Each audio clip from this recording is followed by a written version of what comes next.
Ya, baik jamaah, kita kembali lagi bersama kami di Jalan Dakwah BTV.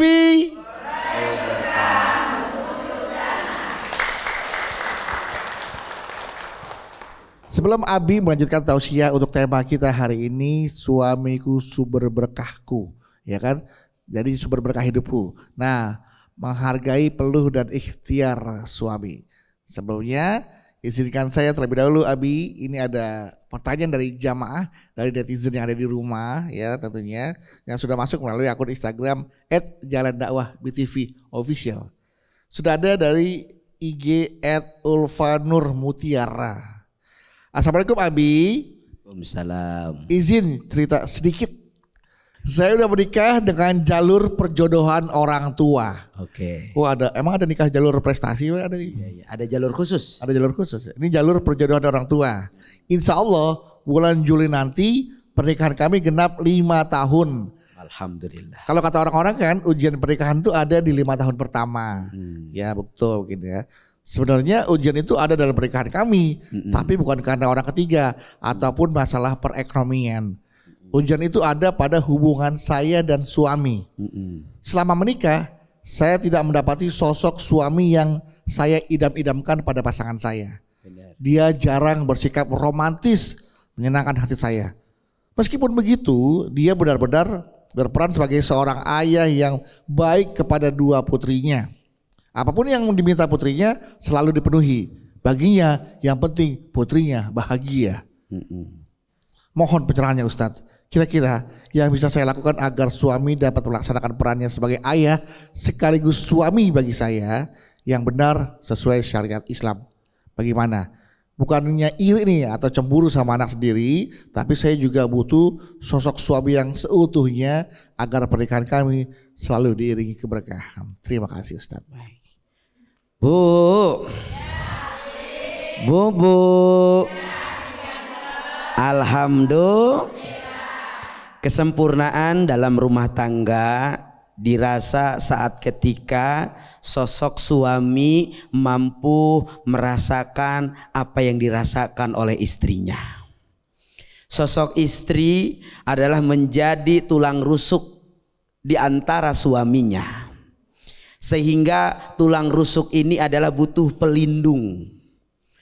Tulang rusuk ini adalah butuh yang namanya contoh. Bahkan tulang rusuk ini butuh yang namanya kenyamanan serta ketenangan.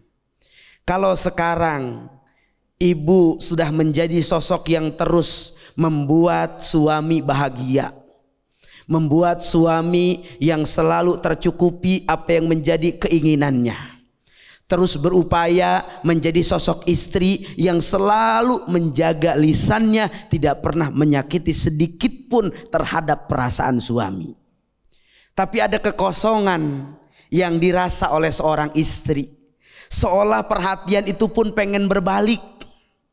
Pengen saat ketika dimanja, ada saat ketika disayang, ada saat ketika kita dalam kesedihan, suami ini betul-betul menjadi sosok yang paham dengan keadaan rasa yang saat ini dirasakan oleh para istri. Betul? Namun saat itu diharapkan, itu dinanti-nantikan, ternyata apalah daya tangan tak sampai. Harapan hanya sebatas harapan. Suami cuek, gak peduli. Bahkan ketika istri sakit dia ngomel-ngomel. Ada yang begitu? Ada?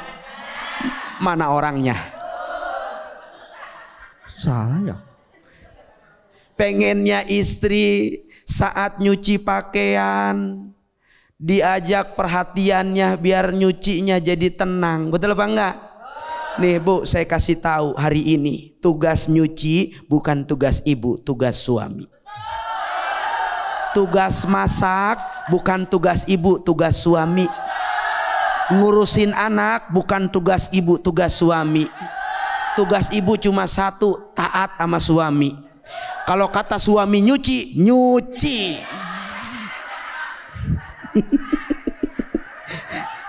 Bener apa enggak? Betul. Maka apa yang harus dilakukan kalau suami cuek? Ajak ngobrol. Pak, pengen apa? Saya diperhatiin. Rasanya akan lebih sempurna hidup saya kalau ada perhatian dari seorang suami. Alhamdulillah. Diomongin, Pak, pengen apa? Kalau ada sedikit rezeki, Bapak bisa kasih hadiah saya. Terserah Bapak caranya gimana, nggak perlu bagus, nggak perlu mahal, tapi perhatian Bapak itu sangat berarti buat saya. Betul apa enggak? Diomongin. Apa Bu? Diomongin. Kadang-kadang suami mah lupa. Kadang-kadang suami mah bukan nggak tahu, sebenarnya tahu, tapi kadang-kadang banyak lupa. Nah, ketika banyak lupa, apa pura-pura lupa? Ada yang pura-pura lupa, ada? Mana orangnya? Ayo ingetin sehingga kita semua menjadi tidak salah paham terhadap suami kita. Amin ya robbal. Sehingga mudah-mudahan nih ketika kita mampu menghargai peluh dan ikhtiar suami kita. Nih saat ibu perhatikan suami kita, Pak, Masya Allah kerjaan Bapak luar biasa. Ibu di rumah cuma punya doa. Betapa luar biasa kerasnya, banting tulangnya, dan perjuangan Bapak untuk menafkahi ibu dan anak-anak. Sampai hari ini Pak, ibu terima banget. Bu, coba belajar dari sekarang. Saat suami lagi di rumah, ibu bikinin kopi, lalu ibu bilang begini, Pak, terima kasih ya.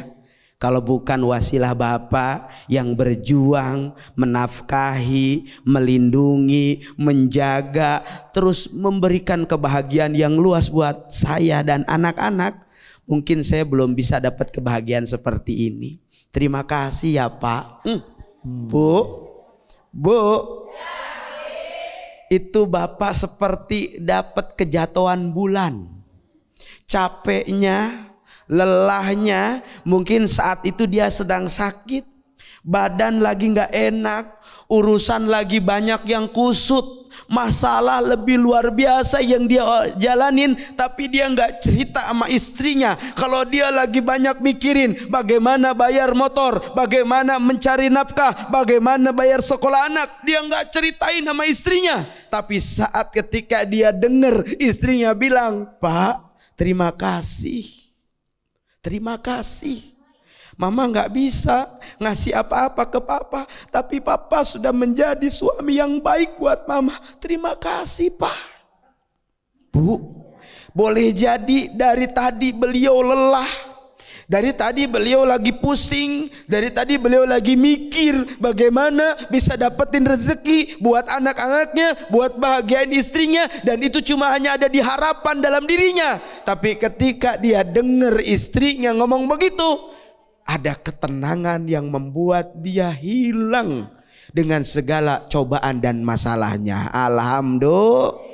Alhamdulillah. Kata suami, ya Allah, nikmat banget punya istri soleha. Alhamdulillah. Saya lagi susah, banyak cobaan, tapi saya nggak berani cerita sama istri saya.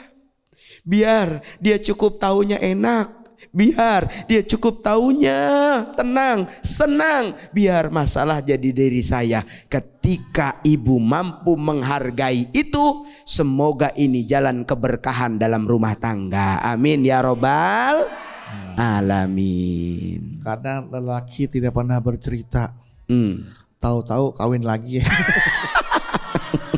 Enggak, biasanya Bu ya, kalau laki-laki itu kalau lagi capek dia nggak pernah mau menceritakan kepada istri dan anak-anaknya. Biarlah dia yang menanggung. Bener. Ya tahu-tahu dia tahu-tahu ngasih makan ikan, nyiram pohonan untuk melupakan stres. Bener.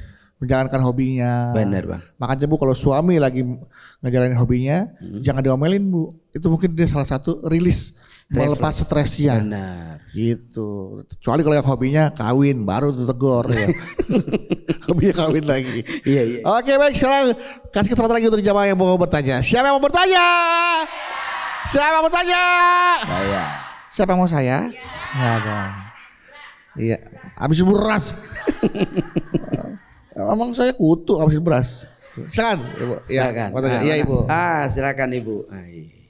Bismillahirrahmanirrahim. Perkenalkan, nama saya Ibu Sumarni dari Majelis Taklim Al-Hikmah Cikarang. Saya mau curhat. Assalamualaikum. Saya mau curhat, Abi. Waalaikumsalam, silakan. Ini tentang keluarga saya ya, Abi. Keluarganya. Iya. Jadi sewaktu saya masih kecil, saya sering banget Abi dimarahin sama ibu saya. Oh iya?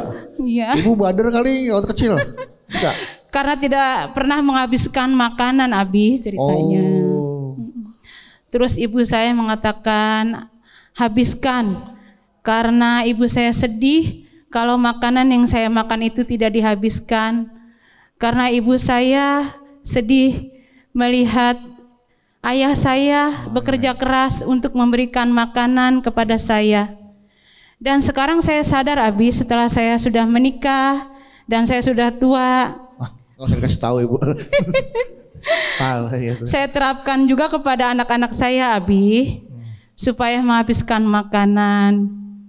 Pernah suatu hari suami saya memberikan makanan kepada anak saya, dan suami saya melihat anak saya tidak menghabiskan makanan itu. Tapi suami saya dengan bijaksana menegur anak saya dan mengatakan, kenapa makanan itu tidak dimakan, Nak? Dan anak saya menjawab, makanan itu tidak enak, Ayah. Dan dengan ininya suami saya berkata, maafkan ayah ya, Nak, karena mungkin makanan yang diberikan oleh ayah itu terlalu murah dan rasanya juga tidak enak. Tapi dengan gamblangnya suami saya berkata, mungkin suatu saat kalau ayah mempunyai rezeki, ayah akan memberikan makanan yang enak. Dan mendengar jawaban itu, saya sangat terharu, Abi, dengan suami saya. Masya Allah. Dan sekarang saya hanya ingin bertanya kepada Abi, bagaimana tanggapannya, Abi? Sekian pertanyaan dari saya. Assalamualaikum warahmatullahi wabarakatuh. Waalaikumsalam warahmatullahi wabarakatuh. Bijaknya seorang ayah ya, Bi ya. Betul. Walaupun itu sebenarnya sesungguhnya menyakitkan ya. Kita cari nafkah, memberikan makanan untuk istri dan anak-anak kita, tapi makanan itu nggak dimakan. Betul. Dianggapnya mungkin nggak enak dan murah. Suami merasa belum bisa memberikan yang terbaik itu ke anak-anaknya. Bagaimana, Abi, menanggapi masalah ini, Abi? Bu. Alhamdulillah.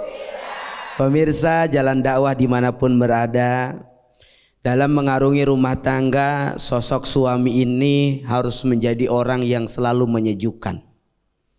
Sosok suami harus terus menjadi teladan bagi anak-anaknya. Maka hebatnya dari pertanyaan ibu tadi luar biasa.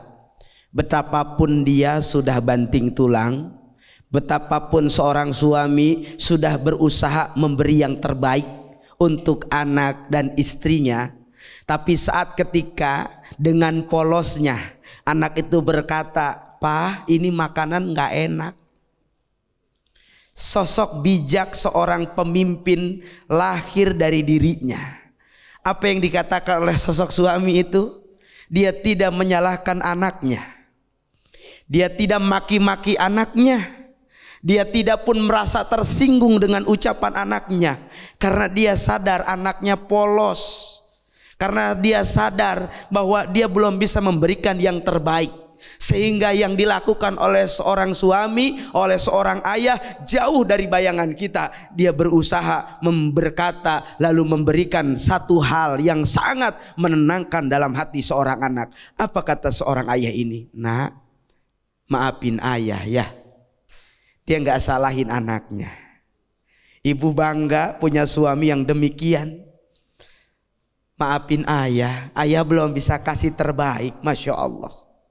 Segitu dia sudah berjuang, segitu dia sudah mati-matian, segitu dia sudah mencari yang halal, segitu dia sudah maksimal. Tapi saat ketika anaknya mengomentari yang dia lakukan, nah ayah minta maaf. Masya Allah. Ini adalah merupakan contoh pemimpin yang baik, contoh kepala rumah tangga yang jadi teladan. Sehingga ini yang diajarkan oleh Nabi, pandai-pandailah kita sayang kepada anak kita. Pandai-pandailah kita bisa membuat kebahagiaan untuk mereka. Kita diciptakan untuk mereka tidak berapa lama, tapi mereka butuh kehangatan kita. Jangan sia-siakan waktu berharga, waktu yang singkat untuk kita menjadi orang tua terbaik buat anak-anak kita. Karena saat mereka di usia dini, mereka butuh kasih sayang. Mereka tidak butuh penjelasan kita, mereka tidak mengerti keadaan kita, tapi mereka butuh kelembutan, butuh pengertian, butuh kasih sayang, butuh figur, butuh contoh baik. Sehingga mereka mampu berkata saat ditanya oleh orang lain, "Nak, siapa orang yang paling menjadi favorit dalam hidupmu?" Keluar dari lisan anak itu, apa dia katakan? Ayahku. Masya Allah. Kenapa ayahmu menjadi sosok hebat, nak? Tak ada orang yang paling baik selain ayahku. Allahu Akbar. Hadirnya kita bagi anak kita betapa berarti. Bu, waktu kita nggak banyak untuk bisa membahagiakan anak-anak kita. Maka kalau ini adalah waktu yang singkat, waktu yang terbatas, jadikan di sisa waktu ini kita punya arti buat anak-anak kita. Jadikan punya makna buat mereka. Sehingga biarpun kita belum bisa maksimal, tapi saat kita mampu melembutkan, mampu melindungi, mampu menyayangi, mampu menjadi orang tua yang bijak, boleh jadi ini yang jadi sebab mereka bangga kepada orang tuanya. Amin ya robbal alamin. Baik, luar biasa. Memang itulah sosok ayah yang dirindukan oleh anak-anak. Benar. Selain memberikan tauladan yang baik, Cocok. juga memberikan pelayanan yang terbaik kepada anak-anaknya. Bukan main apa ya? Anak nggak bisa disalahin. Anak nggak bisa disalahin. Apalagi masih anak-anak kecil ya, masih polos ya.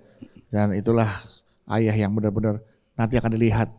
Oh, gua akan jadi seperti ayah. Amin. Amin. Masya Allah. Tokohnya, tokoh favoritnya. Betul. Tokoh idolanya. Tokoh baiknya. Tokoh baiknya. Baik, setelah tadi terima kasih Ibu ya untuk pertanyaan. Tepuk tangan buat Ibu Sumarni ya. Oke. Setelah itu silakan Ibu siapa? Iya.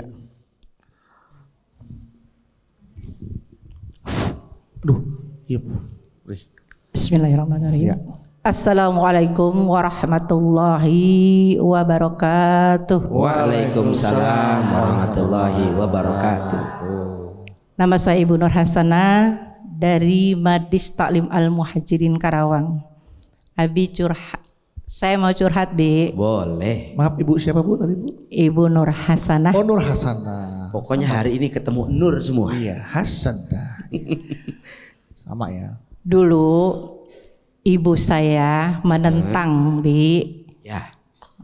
berhubungan dengan seorang lelaki. Oh. Kekasih saya, Bi. Backstreet ya Ibu istilahnya. Nah, Backstreet. saya ditentang ya, Bi ya, karena beda status sosial.